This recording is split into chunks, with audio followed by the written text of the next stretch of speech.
আমার ছোটবেলা থেকে ইচ্ছে আমি বড় হয়ে পাইলট হব, কিন্তু যেদিন মায়ের কাছ থেকে শুনতে পেলাম আমার মাধ্যমিক পরীক্ষা শেষ হয়ে গেলেই নাকি বাবা আমার বিয়ে দিয়ে দিবে, আর তখনই আমার পাইলট হয়ে আকাশ ছোঁয়ার স্বপ্নটি মাটিতে ধুলির সাথে মিলে।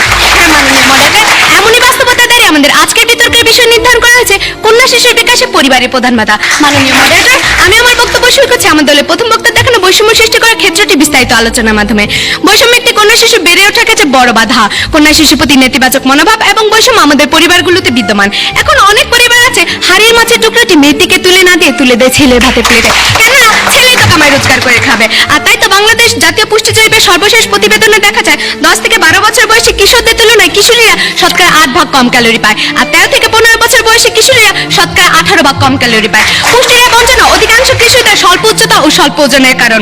মানব জাতিকে টিকে রাখা সবচেয়ে গুরুত্বপূর্ণ ভূমিকাটি পালন করে থাকে একজন নারী, অথচ তার জীবন প্রক্রিয়াটিকে সংকটাপন্ন করে তুলছে তার পরিবার।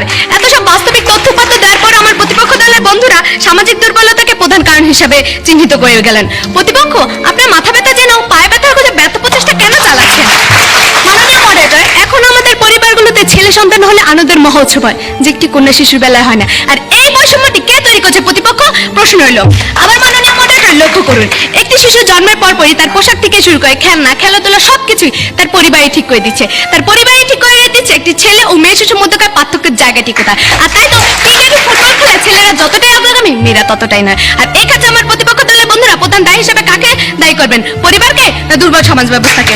লক্ষ্য করেন প্রতিপক্ষ, আপনার সাথে শিক্ষার্থীটির ইচ্ছার বিরুদ্ধে তার বাবা মা যখন আরো 2-1 বছর আগে তার বিয়ের কাজটি সম্পূর্ণ করে ফেলেছে, এবং আপনার বাবা মা সদিচ্ছার কারণে যখন এখন আপনি আপনার লেখাপড়াকে চালিয়ে যাচ্ছেন, তখন কন্যা শিশুর বিকাশে পরিবারকে প্রধান বাধা হিসেবে চিহ্নিত না করে সামাজিক দুর্বলতাকে দেখা যায়। তাই তো খুবই আক্ষেপের সাথে বলতে হচ্ছে, হায় রে কপাল মন্দ, চোখ থাকি তো। আবার মাননীয় মডারেটর, লক্ষ্য করে ইংল্যান্ডের সামাজিক ও রাষ্ট্রীয় কাঠামো অনেক উন্নত হওয়ার পরও ব্রিটিশ প্রধানমন্ত্রী ডেভিড ক্যামেরন মনে করেন কন্যা শিশুর বিকাশে পরিবারই প্রধান সহায়ক। তার মতে বাবা মারা শিশুদের লালন পালনের ক্ষেত্রে যথেষ্ট ভূমিকা পালন করে, আর তাই তো তিনি সাম্প্রতিক সময়ে শিশুদের পালনের লক্ষ্যে অভিভাবকদের প্রশিক্ষণের ব্যবস্থা নিয়েছেন। মাননীয় মডারেটর, আবার কোনো দরিদ্র পরিবারের কন্যা শিশুর আর্থিক কারণে কন্যা শিশু লেখাপড়া বন্ধ করতে হলে প্রথমে কন্যা শিশুটির লেখাপড়া বন্ধ করতে হয়, আর এই ক্ষেত্রে এটাই প্রতীয়মান যে পরিবারে কন্যা শিশুর বৈষম্য সৃষ্টি করছে।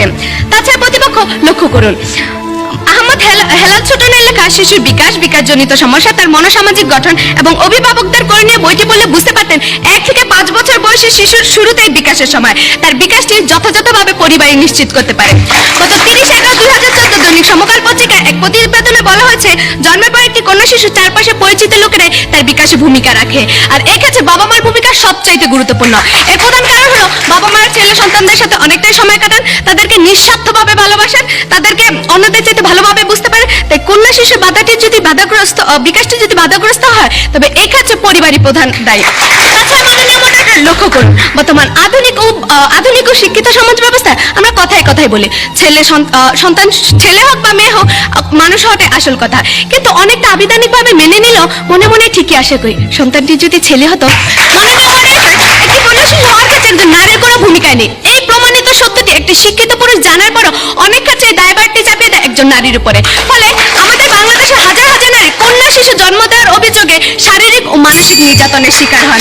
আর এই কাছে ভারতীয় কবি পাওনি মাথুরের কবিতার একটি লাইন উল্লেখ করা যেতে পারে, she was the keeper of the house but the house was not her keeper. মাননীয় মডারেটর, বাংলাদেশে বড় বড় শহরগুলোতে অনেক কন্যা শিশু গৃহকর্মী হিসাবে কাজ করে থাকে। এই সকল কন্যা শিশু যে পরিবারগুলোতে গৃহশ্রম দেয়, সেই পরিবারগুলো থেকে তারা প্রতিনিয়ত শারীরিক ও মানসিক নির্যাতনের শিকার হচ্ছে।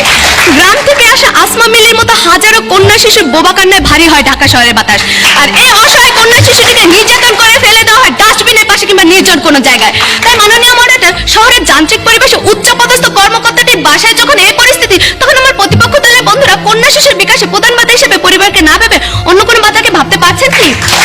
তাই মাননীয় মডারেটর, শেষ করছি শেষ কিছু কথা দিয়ে, আর তা হচ্ছে একটি কন্যা শিশু শুধুই শিশু নয়, তিনি একজন মা, আর একজন মা মানে একটি প্রতিষ্ঠান। আর এই বোধটি যখন আমরা পরিবারের প্রতিটি সদস্যের মধ্যে জাগ্রত করতে পারবো, শুধুমাত্র তখনই একটি কন্যা শিশুর বিকাশে যথাযথভাবে ঘটানো সম্ভব হবে। ধন্যবাদ মাননীয় মডারেটর, ধন্যবাদ সবাইকে।